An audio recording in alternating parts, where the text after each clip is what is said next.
Hello to all of my members. Welcome to this extended tutorial. I'm going to be showing you how to paint some beautiful spring crocus flowers in watercolour. Here is the finished painting, and this painting features in the May edition of the Leisure Painter.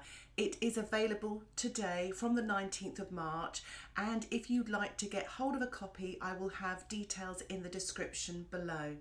This tutorial is really suitable for beginners. I show you a simple step-by-step process of building up the painting, working light to dark, using just a few colours. So I hope you really are inspired to maybe paint something like this and also find the tutorial helpful in your watercolour journey. So let's get started.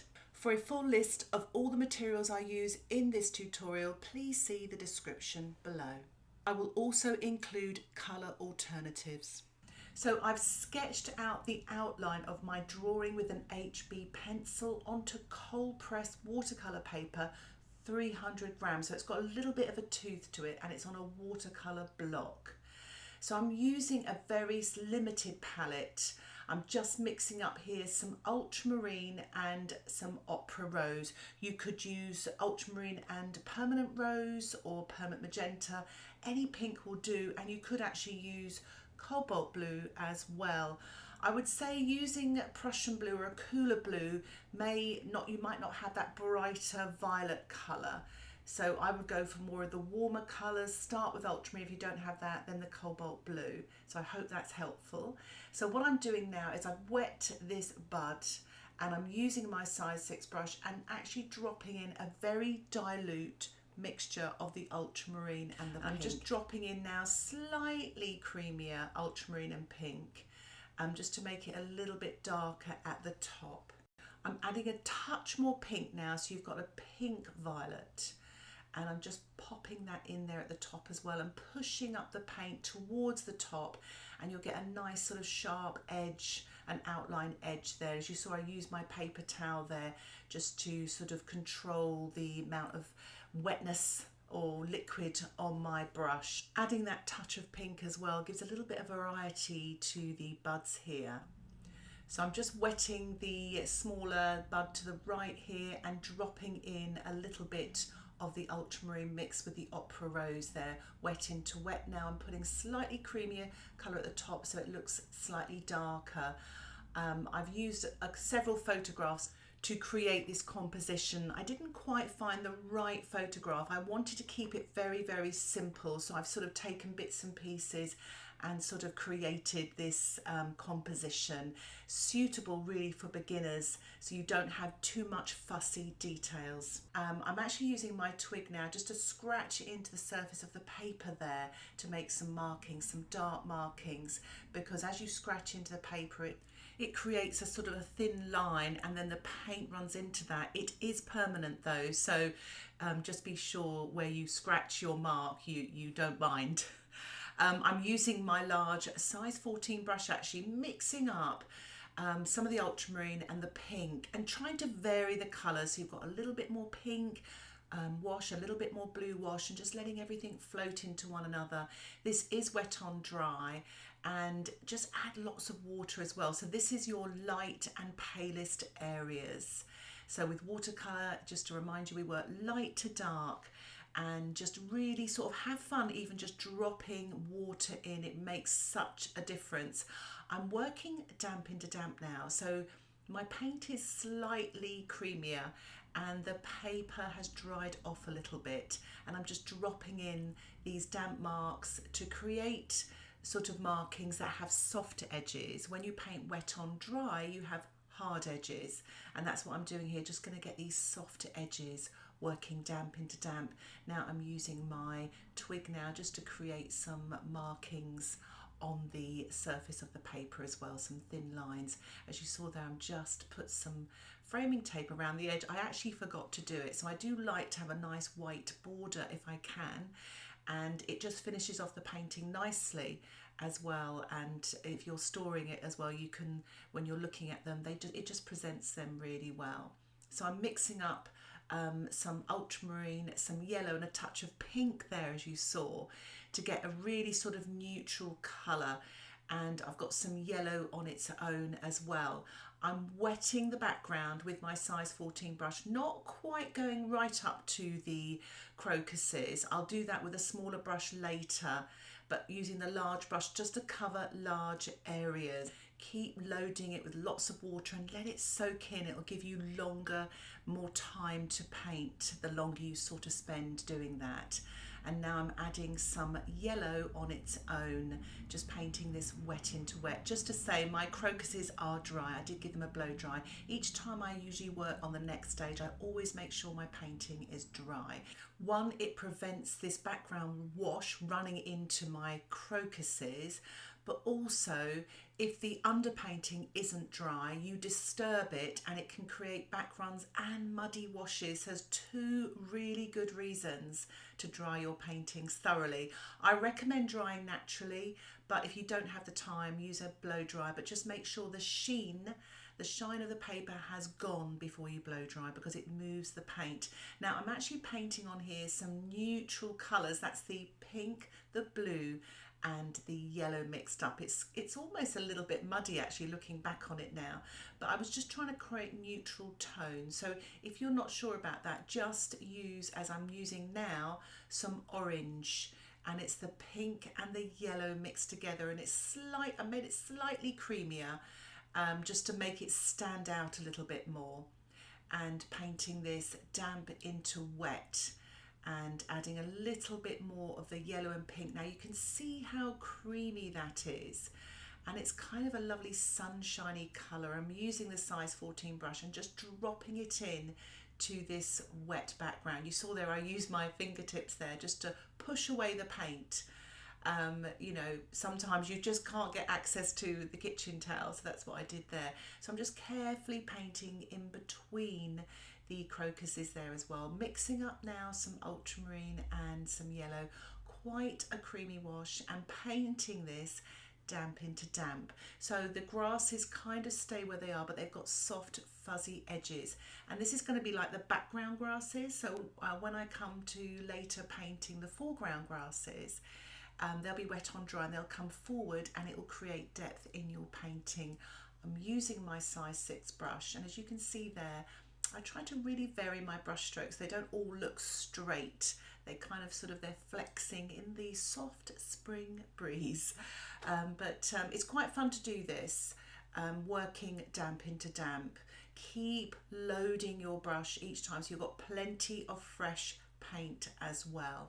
With large backgrounds like this, the danger is things will dry. I can't really spray it because it will wet the crocuses, and this orange then will bleed onto it.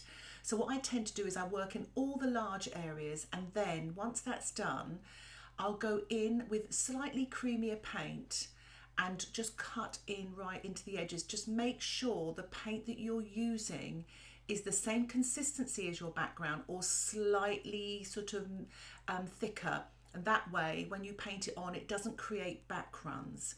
So I'm cutting in here, just using the background paint as well. That's another really good tip. You can actually pull the background, if it's wet enough, into the edges of the crocuses, or if there's not enough there, just get creamier paint and it should work quite nicely. I'm actually using my size 6 brush here just to create some slightly stronger marks in the background, just to give a little bit more atmospheric detail. If you do happen to get a background, which I had here, I just swiped it off with my kitchen towel. It was the stem on the left-hand crocus there, and I'm kind of doing the same here on the other two as well, and just to pull out the stem as well, because you can lose it. I'm using some sea salt to sprinkle onto the damp background. You can use table salt as well, and that will absorb the paint and create some lovely light textures once it's dry. But you have to let this dry naturally, and don't speed it up with a hairdryer because it won't work as well. I'm actually using a watercolour pencil now and an Emery board. You could use sandpaper, and I'm rubbing the tip of the watercolour pencil against the Emery board, and the pigment falls onto the damp paper. It's important that that paper is damp, and it creates some lovely textures. You could actually use Brusho for this as well if you like, and give it a little spritz with your spritzer bottle. I'm using green. You could use lots of greens or yellows, in this foreground area, but it really gives your painting some really nice textures. So my painting has dried naturally and I'm so pleased with it. I love that background, it's so pretty. It looks spring-like. So I'm going to mix up some more of the Opera Rose. Again, you could use Permanent Rose with the Ultramarine to make a slightly creamier, stronger violet colour. I'm working wet on dry with my size 6 brush. I'm just rinsing the brush there. I'm just adding a bit more pink so I get some real variety of colours, which you get in flowers, isn't it? That's why I love flower painting and using watercolours. I'm just now putting a little bit of a wet brush in here just to get all the paint moving. And you know, I don't even mind if there's a background here. It creates such lovely natural effects. I'm dropping in water and blending and softening and just having a lovely time. Just let me tell you, I love painting just really simple petals and just dropping paint in and water in and just seeing what happens. So what I would advise you to do is you may want to let this petal dry naturally and then work on a petal that's furthest from it so they don't bleed into one another. That's a really good tip to do. So I'm actually just swiping off there with my paper towel. I felt I lost my light there, so I just swiped off, and I'm using my Twig now to scratch into the surface of the paper. Now if you are painting next to a petal, just be careful not to touch the next door petal when you're painting, if you're like me and you're not patient enough to wait for them to dry. So I'm actually now just softening with a damp brush, and I've used mostly ultramarine here with a tiny touch of pink just to kind of create lots of variety, just using these two different colour mixes. I'm just dropping a little bit more of the ultramarine with a touch of pink in there just to create a little bit more shadow in that left hand petal so it looks like it's curling around. That's the inside of the petal. Make sure you keep your light and dark areas. So I'm building up these darker tones on the sort of right hand side. The left hand side, the petals are a little bit lighter, so you've got the light coming from the left. So I'm painting this shadow here wet on dry, and then just putting a few marks on the left hand side so you can see sort of veins going through the petal there.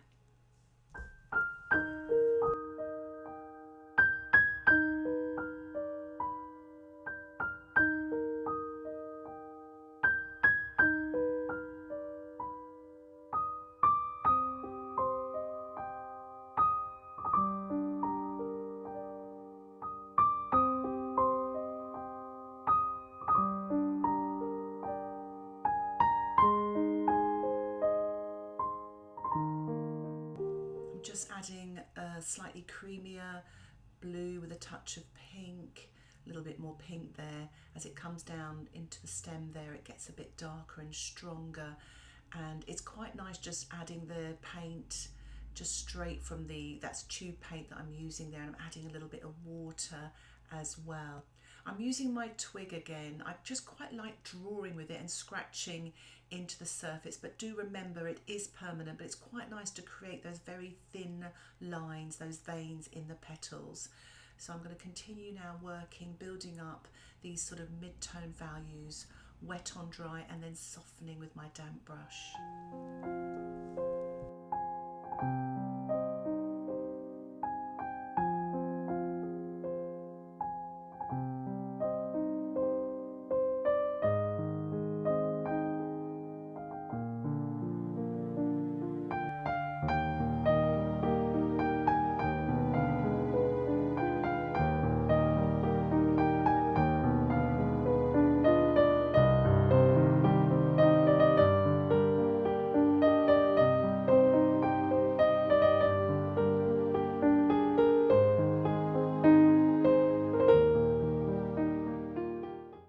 See there, I'm just working at the top of these little buds here, just making it slightly darker in tonal value just before they kind of open up. So you've got these darker marks and colours there, and it's really lovely working just with ultramarine and the Opera Rose. They work so well together, and I'm just painting now the way the sort of bud divides there, just with a little colour, and then just softening the edge and doing the same with the right hand bud there. You notice I don't often use paper towel. I use the side of my water pot, and I just keep sort of stroking the brush on the side to get rid of the excess water. It's just something I quite like doing, but if you feel more comfortable, just have a piece of paper towel on standby and you can just control how wet or dry your brush is. I'm just using my Emery Board again with my watercolour pencil, and it's a violet colour, just to create a little bit of texture on the surface of those petals and make sure that the surface is wet. And I'm using the watercolour pencil now as well to draw into that wet surface. It's quite nice, especially if you don't like using the twig, you can get the same sort of result, and that's a pink shade. So I'm painting my grasses now wet on dry. I'm using a mixture of ultramarine and the yellow. It's more of a yellow green or a mid green. And I'm sort of, what I do is I'm using my size 6 brush and I'm just sort of pressing at the bottom, then lifting my wrist. You get that lovely point at the end as well. And just vary the direction of the grasses, the thickness or thinness of the grass as well, so they don't look all sort of rigid and standing in a row type of thing. It looks more natural. So I'm mixing up a slightly darker green now, just adding a bit more of the ultramarine. It's quite creamy, this paint as well. But remember, I did those very fuzzy grasses in the first stage. Look how much they've disappeared now. That's watercolour for you. So these grasses come forward and it just creates just that little bit of depth. It brings the grasses forward. It's a nice, simple way of doing it, especially if you're a beginner. It's a nice sort of technique to do, and it's sort of a good practice of brush strokes as well. And you can vary the size of your brush to get the different sort of widths of grasses. My painting has dried now and I'm working on the next layer of these crocuses, the darks and the details. So just slightly darker paint. Even if you don't have darker paint, just painting another layer on top of these petals will automatically make it stronger in tone. And that's because watercolour is like sheets of coloured glass, and every time you put another piece of coloured glass on top, you kind of can't see the light and white of the paper, which is where we get our light from in watercolour. So another layer, another glaze, the light will be dimmed. So I hope that makes sense. The other way of obviously creating darks is by adding sort of thicker, creamier paint, or adding darker paint as well. So they're good ways of sort of using colour and mixes to get what you want, really, to build up those tonal values. So what I tend to do is, for instance here, to get this sort of dark here, I've got the creamy colour, I've painted wet on dry, I rinse my brush, take the excess off on the side or your paper towel, and then soften that edge back. So it creates a nice natural look and blend in to the surface. The reason why we use soft brushes in watercolour painting mostly is obviously it's quite nice to glide the brush using a wet medium, but it's also not to disturb the paint underneath.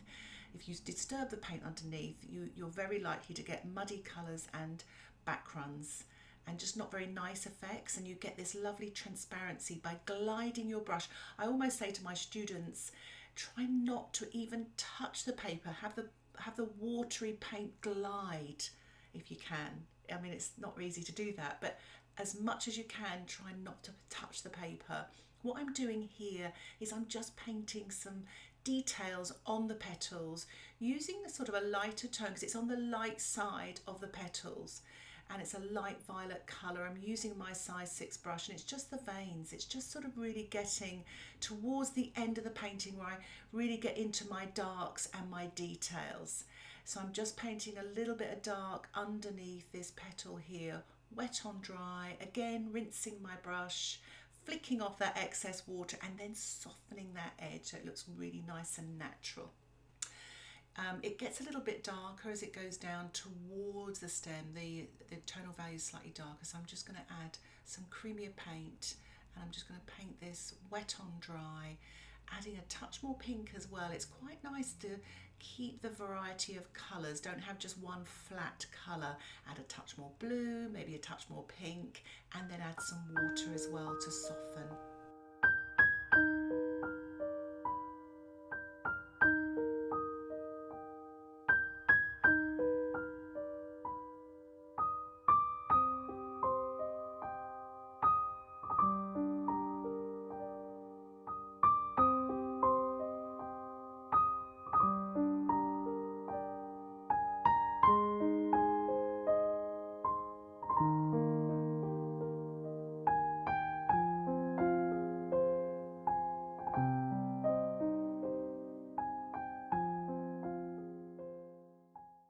just painting a slightly stronger mix of pink, and there is a tiny touch of yellow in there, so it's made it sort of a warmer pink.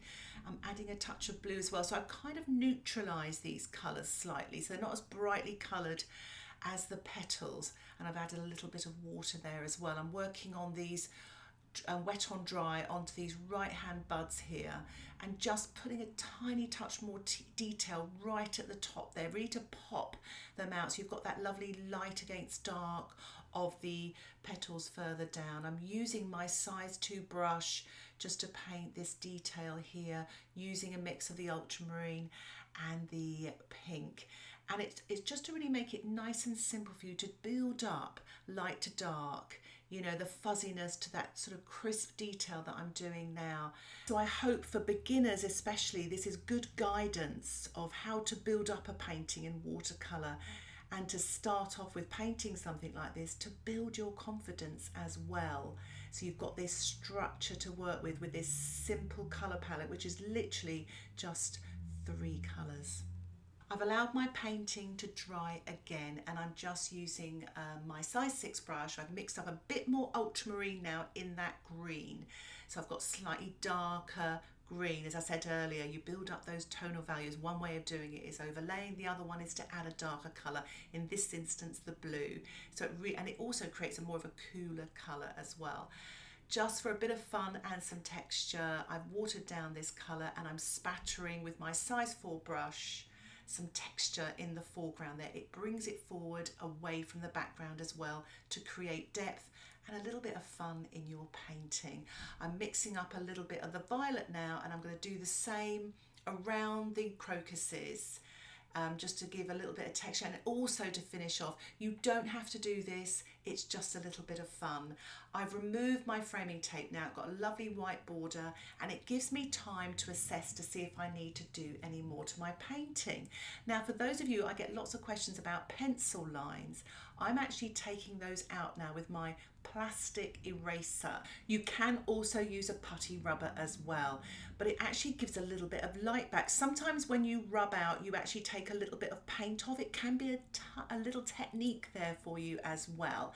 But if you find it's taking too much off, do stop. But sometimes the pencil lines can be very distracting. They're not always easy to take off, sometimes if you've got lots of layers of paint, but in this instance here, they are coming off nicely. Please make sure your painting is absolutely dry before you do this, otherwise it can smudge and even tear your paper. So just a word of warning there. But I'm just removing the rest of the pencil lines, and it just sort of breathes a little bit of light now into these crocuses. And to finish off, I'm using some white gouache. You can use white watercolour and even white acrylic or white acrylic ink, whatever you have available. I'm using my size 4 brush, and I'm just painting some very thin white lines on the edge of the crocuses and on the petals, just to add a little bit of light where you may have lost it, or because I didn't use masking fluid, it's very difficult to actually sort of maintain these very thin edges here and there. So a little bit of white gouache right at the end can be very helpful and can rescue many a good painting with potential that is spoilt by losing a touch of light here and there, especially around your focal points. But I'm just taking my time here, being very selective. It's very easy to get carried away using white. And I always say to my students, when you start enjoying it and start thinking, oh, this is looking good, that's the time to stop. I know it's a really funny thing to say, don't carry on, or at least stop and have a look and take a photograph of your painting and look at it, because you can see, a lot of students say to me as well that they think their paintings always look better as photographs, you know, in a photograph. And I say that's because you're being more objective, because it's a different sort of medium, a photograph. When you're looking at your painting, you're sort of emotionally attached to it. With a photograph, you're a bit more detached, and you can see what may need to be done to the painting, but also it may actually stop you from painting. Many a time I've spoilt a painting by just overworking it, thinking I need to do more when I should have stopped a half an hour before. So it's a really good tip for beginners and experienced painters. We're all the same in this instance. The watercolour lures us in when we shouldn't, and a lot of the times that's when we lose our light. and it gets a little bit muddy. So I'm just painting a little bit now on the right hand side of these buds here. Just, you know, just those tiny lights make all the difference. It lifts it and it pulls it away from the background as well.